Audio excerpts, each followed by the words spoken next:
طبعا كلنا بنعمل الكبدة في البيت وبتطلع جميلة وطعمها حلو.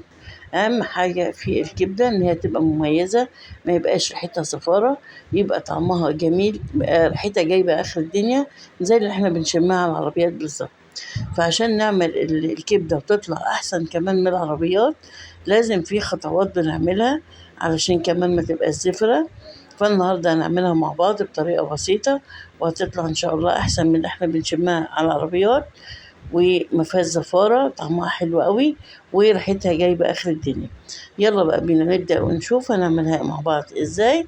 بس أهم حاجة نتابع الفيديو للآخر ونشوف الخطوات خطوة بخطوة مع بعض. أول حاجة بنجيب الكبدة بنحطها في مصفى، وبنبتدي نوصل عليها ليمونتين 3 على قد ما نقدر. نكتر الليمون، طبعا الليمون علشان بيضيع أي ريحة زفارة. طبعا زي ما انتوا شايفين انا عصرت هنا 3 ليمونات. ببتدي اقلبها كده بالراحة وبسيبها في المصفى، بتنزل كل الدم زي ما انتوا شايفين، وكل الزفارة بتنزل بالشكل ده كده. بسيبها طبعا شوية حلوين في الليمون، وبنكتر ليمون زي ما قلت لكم.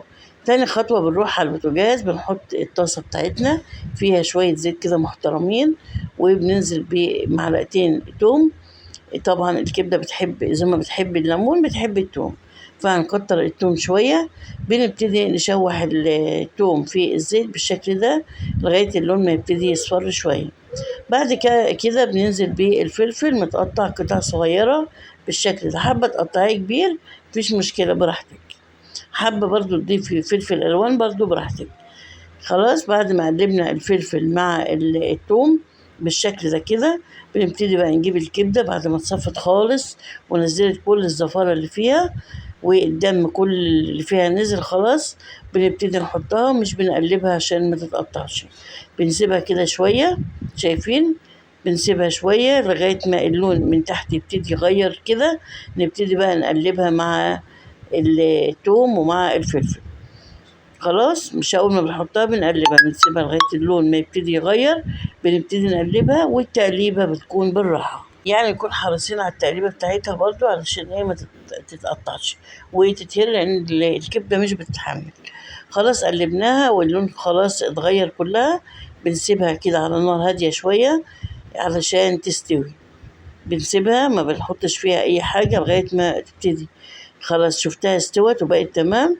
بنبتدي نحط البهار بتاعنا، بحط الكمون، بحط الكزبرة والملح، وبديها برضو ليمونة، عصرة ليمونة كده في الآخر، بتدينا طعم خرافة وريحة حلوة قوي جايبة آخر الدنيا.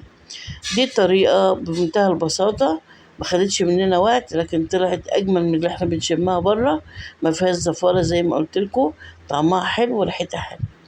كده حبايبي وصفتنا خلاص انتهت، اللي عملنا فيها طريقة بسيطة للكبدة عشان تطلع معانا أحلى من بتاعت بره. كده خلاص وصفتنا انتهت، أشوفكم بخير في وصفة جديدة، إلى اللقاء، باي باي.